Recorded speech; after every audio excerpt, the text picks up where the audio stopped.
Hello guys, sa video na ito, ituturo ko sa inyo kung paano tayo mag-edit gaya nito. Yan. So yan ang trending ngayon sa social media. So maraming nagtanong kung paano yan i-edit. So ngayon, ituturo ko sa inyo kung paano yan i-edit. Very simple lang talaga guys. At talagang madali nyo lang itong masundan. So tara, let's go. At huwag nyo i-skip para hindi kayo malito. So punta na tayo sa ating screen. So sundan nyo lang yan. So ngayon punta na tayo sa Google Chrome. Sa Google Chrome. Tapos i-research nyo lang ito guys. Bilis. Ito ang i-research ninyo.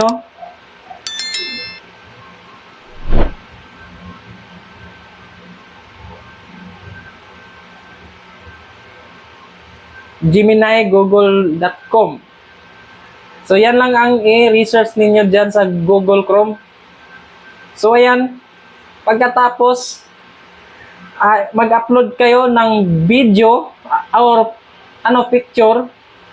Mag-upload kayo ng picture nyo kung ano ang gamitin ninyo. Dito, pindutin nyo lang tong plus. Ito, may plus sign. Tapos, punta kayo sa upload file. Then photo or video, depende sa inyo ano ang setup niyo sa cellphone niyo. Tapos maghanap kayo ng picture nga gamitin ninyo. So, kunyari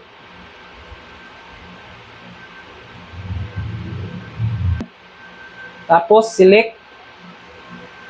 Tapos hintayin nyo lang. So, ayan guys, na-upload na.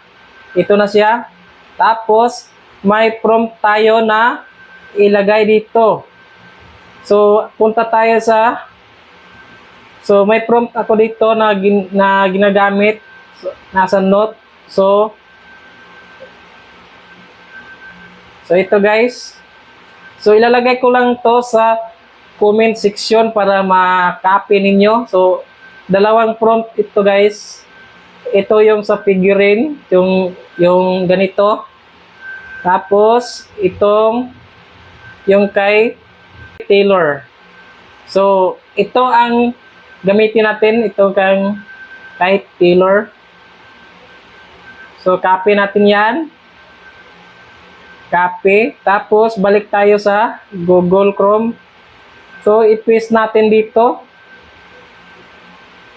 Paste natin.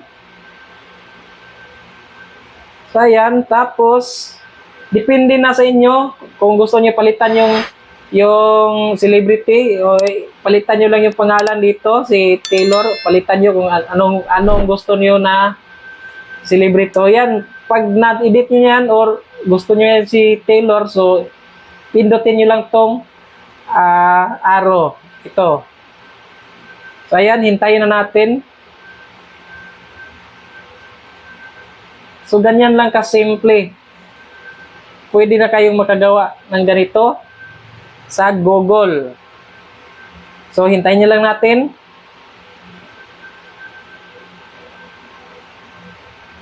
So, ayan guys. So, ayan na. So, di ba? Simple lang. So, ayan lang guys. Ito, simple lang, di ba? So, pindutin nyo lang itong download. Itong arrow ito. Pindutin nyo lang yan para ma-download. So, yan lang guys kung paano tayo mag-edit. So, hopefully nga nasundan niyo at maraming salamat sa iyong panonood. Bye-bye!